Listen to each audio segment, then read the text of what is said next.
beyond the machine. No one's a calculator spitting out flawless equations.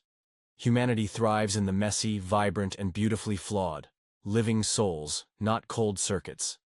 It's a truth that dawns slowly, but once it lands, it reframes wealth. The secret isn't chasing icy logic in financial moves.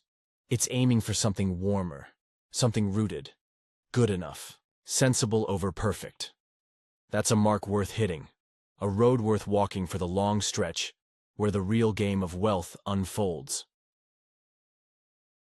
The dance of fever and insight. Consider Elena Moreau, a physician from the early 20th century, threading chaos into clarity with a boldness others dubbed reckless. She tended patients gripped by tuberculosis, ruthless, incurable then, and spotted a thread.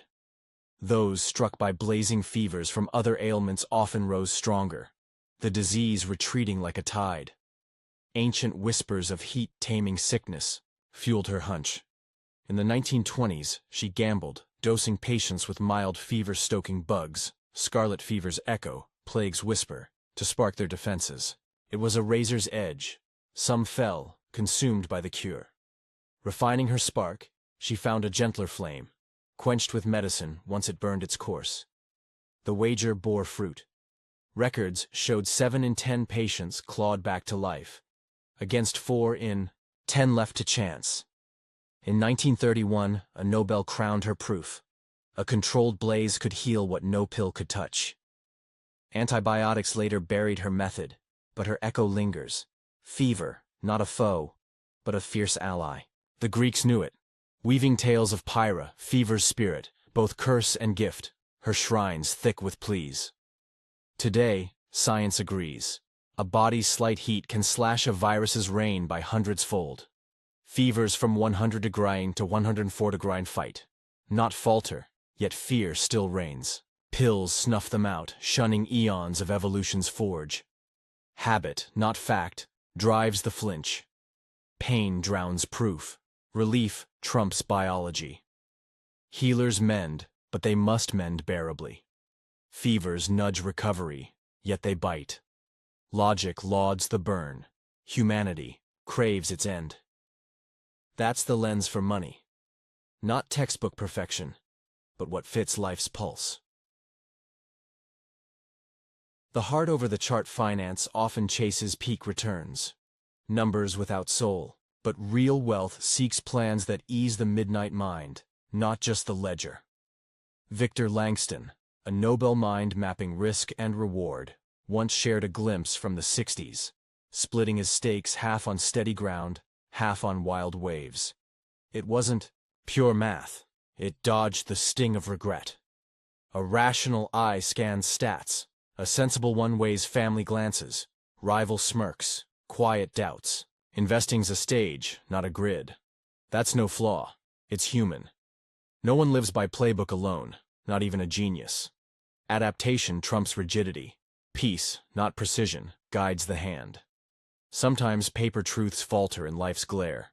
In 2010, scholars pitched young savers doubling debt, 2 borrowed bucks per owned one, piling into stocks, easing off with age. The math dazzled. Even a crash couldn't dim decades of gain if the slate wiped clean and the bet doubled again. Brilliant, on a board, absurd in breath. 100% loss isn't a stub toe, it's a breaking point. The promise of 95% more wealth came with 100% heartbreak. Few endure that storm. The glue of grit. Here's a turn. Loving a plan isn't folly, it's fuel. Cold pros sneer, emotions cloud portfolios. Yet if detachment breaks resolve when shadows fall, that chill shackles more than it frees. Those who cherish their quirky, flawed paths wield grit. They stay the course. Sticking through dark days threads wealth's gold. History hums the odds. A coin toss daily, 70% yearly, 90%, over a decade, 100% across 2. Any tether that keeps the game alive tilts the odds. Follow your bliss rings trite, until it's the spark to outlast dips. A company's tale, its fight, its fire softens losses. It's not just cash bleeding, it's a cause riding out. The gale, that binds tighter than logic alone.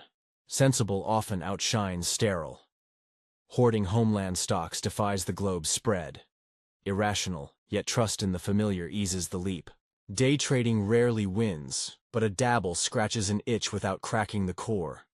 A fun sage might toss coins at single stocks, not for riches, but joy.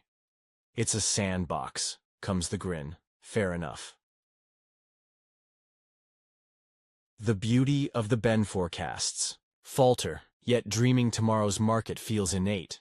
Admitting no clue at dawn is tougher than it should be, even if it's wise. Clara Hensley built a fortune preaching cheap, steady index funds, yet slipped cash into her kids' pricier picks. Family's family, she shrugged. Life's no straight line. Sensible wealth bends with it. Perfection's a mirage. Good. Enough is the ground beneath. It's not about flawless equations. It's about paths that hold, plans that breathe, choices that fit the beautifully human.